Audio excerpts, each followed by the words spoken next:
প্রথমে কড়াইয়ে 1 থেকে 2 চামচ ঘি গরম করে 1 বাটি সুজি দিয়ে লো ফ্লেমে 1 মিনিট মতো ভেজে নেব। এবার সুজির বাটি মাপে 1 বাটি জল আর 1 বাটি দুধ দিয়ে খুব ভালো করে নেড়ে চেড়ে মেশাবো যতক্ষণ না সুজি থেকে জলটা শুকোচ্ছে। এখন হাফ চামচ মতো নুন দিয়ে আরো মিনিট 3 মতো নেড়ে চেড়ে নেব যতক্ষণ না এরকম স্মুথ একটা ডো তৈরি হচ্ছে।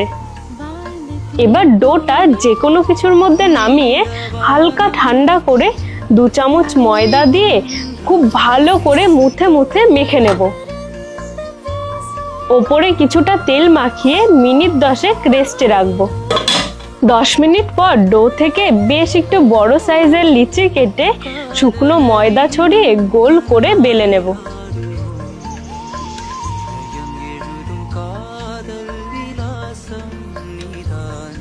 এবার তাওয়া বা প্যান খুব ভালো করে গরম করে শুকনো রুটিটা এপিট ওপিট হালকা লালচে করে সেকে 2 চামচ মতো তেল দিয়ে আরো একবার ভেজে নামালেই রেডি।